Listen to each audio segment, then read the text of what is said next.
What's up, everybody? It's Zach Applewhite. I'm doing reviews again. Get over it. Today I'm going to be talking about Netflix's original Neo Yokio, and I gotta talk about this because there's a lot of things that were good and a lot of things that were not so good. And first thing to understand about this anime is that it is directly tied to Jaden Smith, who is Will Smith's son, and this is the anime you get when you get a intelligent younger person who wants to try things and has a ton of connections and money. So first off, let's talk about what was good about Neo Yokio. Neo Yokio had a lot of comedic opportunity. The writing was good, really good at times when it came to just making you chuckle, making you audibly laugh and enjoy yourself. Alright? Secondly, the exorcism stuff had a lot of potential there. When he did exorcism stuff in the anime, it was pretty cool to watch. You were interested and you wanted to know more. And then thirdly, the world was a lot like the exorcism stuff. It had a lot of potential.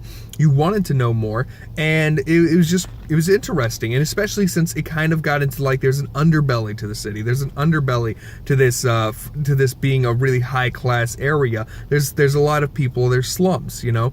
And that was all the good stuff. However, Neo Yokio managed to completely waste all of its good stuff. It barely used exorcism stuff other than to move the plot along and to highlight its character, who is entirely unrelatable. The city becomes extremely annoying to you because it's entirely unrelatable.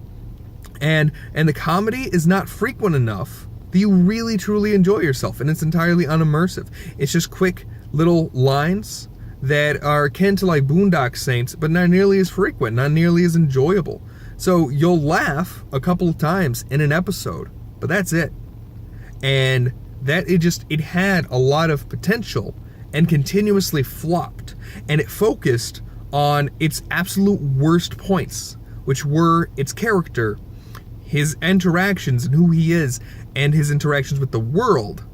And it was entirely, the character is just so selfish, so self-motivated. Everyone in the Neo Yokio is, and he's just so unrelatable. He's just a rich dude who's just consistently complaining about shit. He goes off on this tangent about having a midnight blue outfit, and it could have been funny. It just wasn't funny. It wasn't funny, and they weren't making fun of him. He was just a whiny, complaining little dude that you felt no affection for. He grew a little bit, minusculely, maybe, and his growth wasn't enough for you to cheer him on. And his character progression was just almost not there. And then on top of that, he's throwing in all these weird things about this world and doing magic, and it doesn't fit. It doesn't connect. There's too many things happening, and the character that they're happening to is unrelatable, and you're uninterested in him because he's a whiny little prick. And they try to make him look better because they put him next to this blonde dude who's just a dick. Okay, but just because there's a dick being a dick to your whiny little prick, which, by the way, is the best Dr. Seuss line I've ever come up with, just because there's a dick being mean to him doesn't make him a good person. He's still a whiny little prick. And he's entirely unrelatable as he sits there in a garden looking at a lake while his mecha robot holds an umbrella over him, complaining and bitching. Alright?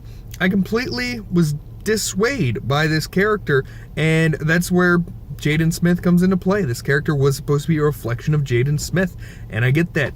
Jaden Smith is privileged, and he has a whole bunch of money, and he does not know how to relate to regular people who are watching the anime because he hasn't been one, and so he puts himself into this anime, and I didn't like it.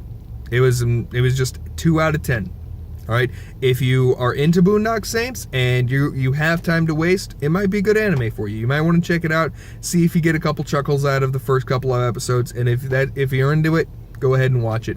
But there's 7 Deadly Sins, there's Castlevania, there's a whole bunch of other Netflix original animes that I plan to review, and that I can tell you right now are much, much better than Neo Yokio. But anyways, guys, that's my review for this Neo Yokio. In 2 weeks, I'm going to be putting out a book review. Look forward to that. And then I'll put another anime review after that. Every 2 weeks, I'm going to have something. It's going to be anime review, book review. So look forward to that. Until then, guys, thank you for stopping by. Hit like and subscribe to see if I keep on doing this, because I'm flying off the seat of my pants here. I'm just trying something new. I love you all. You have a great